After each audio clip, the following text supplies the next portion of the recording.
como también hay que decir que dentro de los temas sugeridos por Joaquín Alberto está la convención que debe tener en los próximos meses el partido gobernante, el revolucionario moderno, porque de no hacerlo incumpliría con las leyes que rigen el sistema de partidos políticos de la República Dominicana.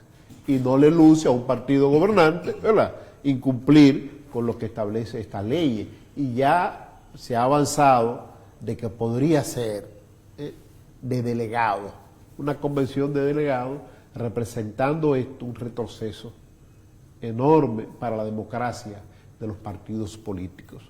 Porque yo recuerdo muy bien, Joaquín, antes de cederte la palabra, en el viejo PRD se efectuaba una convención de delegados de comité de base, comités zonales, era uno que iba. Luego, pues, en la década de los 80, si mal no recuerdo, apareció un señor apellido Ovalle y presentó una famosa fórmula que deberían participar 3 por cada organismo. 13 por cada organismo del Partido Revolucionario Dominicano. Y esa fórmula, bueno, se acogió y eso representó una revolución democrática dentro del PRD. En el PLD existió una vez, en cuanto a las decisiones internas, elección de candidatos, etcétera, etcétera, el voto por organismo. O sea, un comité de base, un comité intermedio, era un voto. La dirección media era un voto, y los comités de base que pertenecían a esa dirección media, un voto. Si en un determinado lugar había 34 comités de base, eran 34 votos. Entonces, luego, pues, eso se abrió en el año, creo que de cara a las elecciones del año 2004, elecciones internas para elegir candidatos en el PLD, y hoy día, pues, votan todos, aunque se quiere volver atrás también. Parece como que estamos en esa sintonía, Joaquín Alberto, de reducir los derechos adquiridos ya por los militantes políticos. Pero dejo que tú, pues, abunde más sobre el tema. Los partidos que están en el poder tienen el problema del poder de la firma. Yo quiero que tú me prestes el lapicero. Okay, sí, no, sí, para ilustrar. Y te presto también para que... No, el lapicero que tiene un jefe de Estado para firmar un decreto, tanto de nombramiento como de destitución. Entonces, ese lapicero, ese poder de la firma, los partidos tienden a plegarse. Nos pasó con el caso del PLD en el gobierno y le está pasando ahora el Partido Revolucionario Moderno, actualmente en la dirección del Estado. Y es que todo el mundo entonces comienza a moverse en torno a la figura del presidente o de lo que antes llamaban en el gobierno de Balaguer del anillo, el anillo palaciego. Los presidentes tienden a tener un grupo de personas muy íntimas que le asisten y entonces se constituye un anillo. Nos pasó en el año en que el PLD había hecho un congreso en el cual le había quitado a los miembros del comité político la posibilidad de ser funcionario del gobierno. Tuvo que el expresidente Leonel Fernández convocar, faltando 2 semanas, para asumir, tomar posesión, un plebiscito que derogaba o no derogaba eso. Y fue derogado. Pena de aquel que no estuviera de acuerdo con eso. Entonces, ha sido el patrimonialismo en los partidos políticos que han afectado.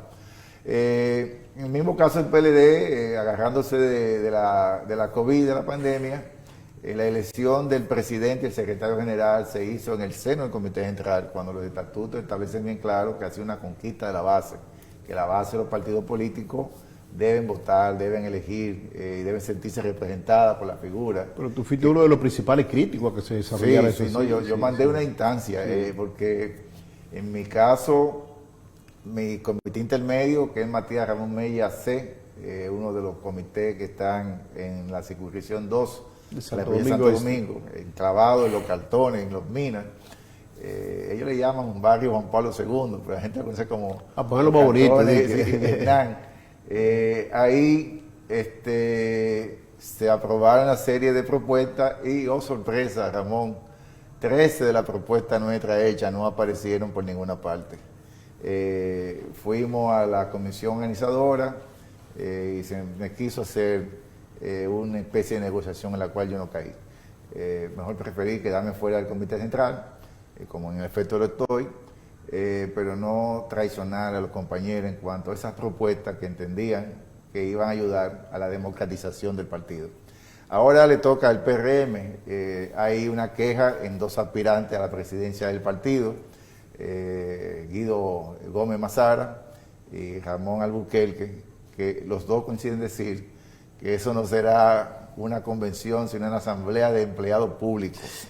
Pero hay otro también que ya ha salido con el apoyo de un grupo importante de legisladores, Eddie Olivares. Ah, no sabía que el antiguo magistrado de la Junta aspira a la presidencia del partido. Sí, porque se lo ha solicitado un grupo de amigos legisladores, 43 diputados se reunieron con él. Yo se lo creo, porque hubo una ocasión que yo presidía un organismo interinstitucional. Y dije, no, ya está bueno, yo en verdad lo que quería que esto empezara y ya arrancó. Y yo estaba resignado a no seguir y alguien me llamó faltando 2 días para las elecciones. Me dice, mire, le habla a su jefe de campaña. ¿El jefe de campaña de qué? Pero yo no aspiro. No, espérese, Joaquín, usted es del Estado y eso tiene que estar el Estado a la cabeza, porque si dejen eso de la ONG se van a matar una con otra, no se respetan, qué sé yo qué. Y yo tuve que forzosamente aspirar y gané ese proceso interno. O sea, a veces tú no estás en eso y hay personas que te ven las condiciones. O sea, que voy a creerle a Olivares. Creo que sería un gran presidente para el PRM. Bueno, yo no voy a meterme ya que se le negó el legítimo derecho a aspirar a ser presidente de la Junta Central Electoral. Se le negó ese derecho, porque era miembro de un partido político, en violación de la Constitución de la República. Pero la Constitución no establece eso. No lo establece. Entonces, los derechos constitucionales de él quedaron vulnerados en ese momento. Es cierto. Así que así se avisó el panorama en el PRM, porque hay una situación, y lo había descrito vos anteriormente, de que todo aquel que echó un voto por un partido y ese partido ganó, se siente con el derecho de tener a cambio un empleo. El Estado tiene más de 600 y tantos mil empleos, de los cuales descuente 47.000 militares, que ya el militar es por otra condición que está ahí. Militares y policías. No, pues los policías aparte andan por 29.000, 32.000. Estamos hablando que hay 70.000 entre policías. Todos los profesores, que además tienen una única asociación, un gremio que lo defiende, la ADP. Agreguen los médicos, que son menos que los profesores. Agreguen gente que están especializada, de cuadro técnico en el Estado, que no importa el gobierno, son necesarios por el alto nivel técnico que tienen, la capacitación académica y profesional. Entonces ya lo que le queda, aún así, habría que barrer con todos los demás empleos y se ha estado aplicando la ley de servicio civil, carrera administrativa. O sea, hay algunos empleados que son de carrera, que entonces sus prestaciones habría que dárselas y eso sería una carga económica para un gobierno. Entonces hay una presión, a pesar de las cancelaciones masivas que ha habido de PLDistas, de la base del PRM. Recuerden la gobernadora que dijo que la posición de una joven ya tenía otra candidata. No podía ser porque eran la gente que habían tragado tierra con ella, que habían estado en caravana y tenían que mojarse en lluvia. La del jabón. Creo que no, es más cercana, creo que es el Ceibo, del Ceibo. O sea que hay gente que entiende que es un botín. Entonces hay una presión en las bases del PRM con el asunto de los empleos y la base entendería que ahora se cobraría la conducta que ha sido de vinculación con ellos de los altos funcionarios del gobierno. Entonces, se da esa situación en el PRM, de esta lucha por la legitimidad de una convención, que es el nombre que le da el PRM y el PRD, y se había dado de los tiempos de la fundación del mismo PRD, que por cierto, la primera persona que se le ocurrió hacer una convención para la elección de un candidato presidencial aquí fue vos. antes de vos nadie se inventaba de que hacer una convención de delegados, porque eran partidos y siguen siendo todavía personalistas. No hay una doctrina que sustente eso, ni un proyecto de gobierno, Ramón, es la figura. Entonces hablamos de ismo, de ramonismo y joaquinismo, pero ¿de dónde están los libros y dónde están los planteamientos teóricos, doctrinarios, ideológicos? No, ninguno, que siguen la figura. Y nosotros en esas condiciones no saldremos nunca de su desarrollo. Mira, se proyecta, Joaquín, que en el PRM, tal y como tú decías un momentito, lo que se pueda dar es una asamblea de empleados o servidores públicos. ¿Por qué? Porque tú no hablaste de uno de los aspirantes a seguir dirigiendo el PRM, que no lo ha dicho oficialmente, pero todos sabemos que sí. Incluso hay un rumor de que podría renunciar del puesto que ocupa en la administración pública, que es un puesto de alta envergadura. Me refiero al señor Paliza. Ajá. El señor Paliza se dice que podría renunciar al cargo de ministro administrativo de la presidencia, esa posición, para dedicarse al fortalecimiento de esta entidad política. Pero yo diría que si él renunciaría a esa posición, también debería renunciar la alcaldesa del Distrito Nacional como secretaria general del PRM, que no ha hecho absolutamente nada, ni ha dicho nada en favor del fortalecimiento del Partido Revolucionario Moderno como secretaria general, porque el secretario general dentro de los partidos políticos es el ente operativo, el que está en toda parte, menos en misa, como dicen, el presidente que va a la misa, el presidente que va a los actos protocolares como tal. En este caso, la señora Carolina Mejía, con todo el respeto que no merece, dentro del PRM, pues quizá le tienen su lugar reservado para condenarla con el voto de la base. En el caso de Paliza, pues estoy seguro que muchos PRMistas lo culparían de su no inclusión en la nómina estatal. Bueno, pero si el presidente del partido sabe las necesidades que nosotros tenemos y votamos por ello, dirían muchos PRDistas, ¿verdad? Y votamos por él y no se recordó de nosotros, que no venga a buscar voto ahora. Entonces, eso podría ocurrir y creo que sobre eso es que se sustenta las aspiraciones a la presidencia del PRM de mi dilecto y apreciado amigo Guido Gómez Mazara. Bueno. El cual me distingue con su amistad, pero Guido sustenta sus aspiraciones en esto que lo sustenta. Eddie Olivares lo sustenta en la influencia que podrían tener los legisladores, porque el legislador pasa dos sedazos. Primero, valga la redundancia, las primarias para ser electo candidato, y luego el voto popular. Entonces, el que tiene 43 diputados, pues tiene una buena base de sustentación. Si esos diputados no son todos del Gran Santo Domingo y el Distrito Nacional, si son distribuidos en todo el país, pues podría tener una buena base de sustentación, y creo que sería quizá reñida la elección del presidente del PRM entre Guido y Eddie Olivares, porque el ingeniero Ramón Alburquerque, un hombre con muchas luces, un hombre con el dominio de muchos temas importantes del país, básicamente del tema energético, pero la base del ingeniero Alburquerque a lo interno del PRM prácticamente es inexistente, porque es lo que hace pronunciamientos por Twitter, etcétera, etcétera. No, pero Eddie Olivares no se lleve mucho, porque la historia se va repitiendo. Y desde los tiempos de la anexión, Ramón, un Eusebio Mansueta diciendo en contra de la anexión, después estaba subiendo la bandera española. Entonces no sabemos, una llamadita de último momento a estos legisladores, y entonces que le baje línea. Ponderen mejor el asunto. Entonces yo no me llevo mucho de la firma, eso puede dar un efecto, pero siempre hay esa llamadita a última hora que la gente cambia de opinión. Sí. Bueno, es probable, porque el legislador, cuando el partido, el cual el representa, tenga el poder, es eminentemente oficialista. ¿Por qué? Porque siempre vive buscando empleo para sus seguidores, y es normal. Cartas de recomendación. Vive buscando cartas de recomendaciones, vive buscando ejecuciones de obras en sus respectivas demarcaciones para demostrarle a su representado que él es un hombre que funciona. Porque el legislador dominicano todavía no tiene bien claro. Saca detenido también. Exacto.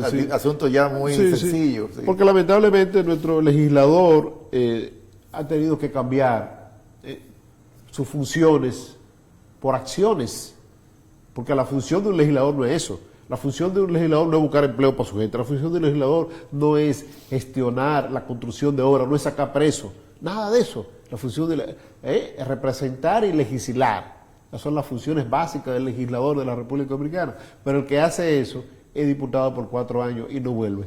Lamentablemente no vuelve. Y gracias a la implementación del 911 ya no están comprando ambulancias. No, bueno, y gracias también a la diseminación por todo el país de la farmacia del pueblo, la Promesa Card, pues ya la presión por la compra de recetas pues ha disminuido bastante para los legisladores. Entonces, gracias. Todavía hay 2 o 3 que sacan una receta, Ramón, del 2017. Sí, no, hay también de medicamentos que no son frecuentes en la farmacia del pueblo, ¿te das cuenta? Pero el legislador, por eso realmente yo soy de lo que defiendo. Aspiré a ser legislador, quizá no lo sea en los años que me quedan de vida, pero real y efectivamente el legislador dominicano tiene una carga muy dura que cargar, valga la redundancia.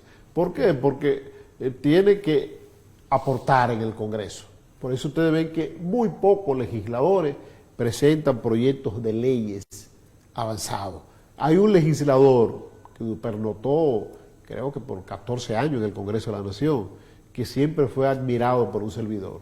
Me refiero a Pelegrín Castillo, hombre muy activo, pero representó una de las circunscripciones electorales, si se quiere, de menor presión social, que es la circunscripción electoral número 1 del Distrito Nacional. Usted tiene su cinturoncito de miseria, como son los prados, los praditos, tiene la yuca, el naco, y los kilómetros por aquí, pero ya después tiene a Gasco, tiene Piantini, Evaristo Morales, tiene gente que tienen empleados y que le dicen, bueno, voten por este, que es un buen diputado, y así fue. Creo que Pelegrín Castillo debe sentirse orgulloso del trabajo que desempeñó en la Cámara Legislativa, independientemente de la divergencia que uno pueda tener políticamente con él. Sí. Pero fue un gran diputado, creo que debe tener 2 o 3 libros. Sí, fue productivo. Sí, productivo. Sí. Pero hay otros que han pasado por el Congreso de la Nación que lo que tienen es, bueno, yo contribuí a que enterraran 80 gente que murieron. Contribuía con... Eso es lo que pueden exhibir. Hubo una senadora que había un concurso de chichigua también. Sí, exacto. Yo a veces pues me siento, cuando veo la poca productividad de legisladores que usted esperaba mucho, bueno, un legislador también de mucha producción fue Rafael Méndez, proyectos de resolución constante. Sí, ¿no? El actual alcalde de Santo Domingo Este, Manuel Jiménez, presentó varios proyectos de ley en su área. La ley esta de mecenazgo, una autoría de Manuel Jiménez. No, incluso voy a mencionar una, y es candidata, aspirante a la presidencia de la República por el PLD. Karen Ricardo tuvo un equipo llamado República Dominicana Empodérate, porque hay otro fenómeno. Al primer empleo ahí también. Hay otro fenómeno. Tú que te va a salir eso en un momento determinado de ser legislador. Cuando tú presentas un proyecto de ley, por ejemplo, seguridad social que te gusta, que afecta a intereses muy grandes. Bastante. Ni siquiera tu bloque te lo deja pasar. Exacto. Tú estás en problema entre violentar la disciplina partidaria y el compromiso con el elector de presentar un proyecto que tú entiendes que beneficia a la población. Pero todavía tenemos la dificultad del financiamiento de los partidos políticos por parte del empresariado. Y inmediatamente tú presentas ese proyecto de ley que va a lesionar sus intereses, comienzan a retirarle a tu partido que te va a sustentar esos fondos. Bueno, indudablemente que eso pensábamos que esa situación iba a cambiar con la famosa ley que se aprobó para el financiamiento de los partidos políticos y las leyes electorales, pero sin embargo no hay un sistema de fiscalización hacia los partidos políticos. Hay que quitar el financiamiento estatal, claro, y hay que poner tope, pero vigilar el cumplimiento de esos topes. Los partidos tienen que recaudar de sus propios militantes y seguidores, volver a las rifas, a las cenas conferencias, a las kermés o verbenas, a las fiestas, a la gira, lo que fuere. A la contribución económica mensual. Ya las giras se llaman excursiones ahora. Se llaman excursiones. Sí, bueno, una excursión. Tour es que llaman un tour. Entonces, bueno, esas actividades que son menos comprometedoras porque nadie que le dé 500, 50, 70 mil pesos a un partido va a pasarle factura. No va a pasar, pero si un Ahora empresario da, si un empresario da 1 millón, 10 millones, sí. Porque hay empresarios que dicen, bueno, yo tengo 100 millones de pesos para la campaña las campañas electorales, eso lo divido entre los 3 partidos. En los porcentajes que dan las 50. Exacto, sí, el 50 para que esté el número 1, sí. el otro 50, pues yo lo divido en que esté en el segundo y el que esté en el tercero posiblemente, pero el que va en el número 1 pues tiene el 50. No, y hasta el cuarto tú le das una bolonita de... Posiblemente.